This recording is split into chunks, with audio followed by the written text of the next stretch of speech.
کہ آج کل نوجوانوں کے ہاتھ میں اس کے وزن سے زیادہ وزنی موبائل ہوتا ہے. یہ موبائل ہمیں دہریت اور اقتدار کی طرف لے کر چلا گیا، آپ کو احساس نہیں ہے. یہ ہاتھ میں آپ کے جیب میں یہ آپ کا دشمن بیٹھا ہوا ہے. یہ موبائل ساری برائیوں کا آج جڑ ہے. ساری برائیاں اسی سے انجام دی جاتی ہیں.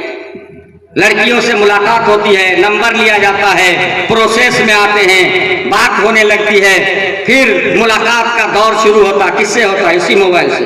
ملاقات کا دور شروع ہوتا ہے، ہوتے ہوتے ہوتے زنا اور جرم کا ارتکاب کرنے لگتا ہے، اور پھر اسلام کو چھوڑ کر کے رفو چکر ہو جاتا ہے. یہ جڑ کون سی ہے؟ یہ موبائل سب سے بڑی جڑ ہے. کنواری بیٹی آپ کے گھر میں ہے، اس کے پاس موبائل کی کیا ضرورت ہے؟ ہمیں بتائیں.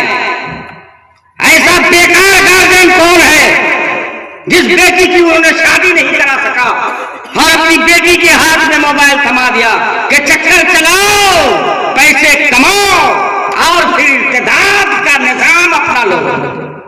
کس نے کیا یہ سب؟ یہ چھوٹ کس نے دی؟ والدین نے دی، گارجین نے دی. اگر گارجین آج رسی کو ڈھیل نہیں دیتے تو ہمارے نوجوان لڑکے اور لڑکیاں اس طریقے سے بیکار نہیں ہو جاتی اور اسلام کو چھوڑ کر کے دوسرے مذاہب کو اختیار نہیں کرتے. یہ بہت بڑا سبب ہے اور چیلنج ہے آج کے زمانے میں. موبائل آپ کیوں دیتے ہیں؟ وعدہ کریں کہ ہم اپنے بچی کے ہاتھ میں موبائل نہیں دیں گے. جو نوجوان بچی ہے اور جس کی شادی نہیں ہے اس کو موبائل نہیں دیں گے. ہمارے نوجوان بھائی بہت سارے ہیں، لیکن یہ واقعہ ہم کو دکھائی نہیں دیا. الحمدللہ ہمارے نوجوان اگرچہ نماز میں کمزور ہیں، روزے میں کمزور ہیں، کماتے ہیں، کھاتے ہیں، چوری بھی نہیں کرتے، لیکن اس طرح کا کام نہیں ہو پاتا ہے کہ ارتداد کو اپنا لے.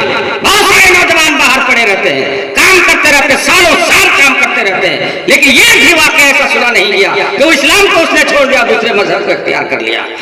سنا گیا تو کس کے بارے میں؟ آپ کی بچیوں کے بارے میں. اس لیے کہ آپ نے اس کو بے لگام کیا، اور جب بے لگام ہو گئی تو اس کو لگام دینا آپ کے بس میں نہ رہا، اور بالکل وہ بے لگام ہو گئی. میرے بھائی، اس سے بچنے اور بچانے کی ضرورت ہے.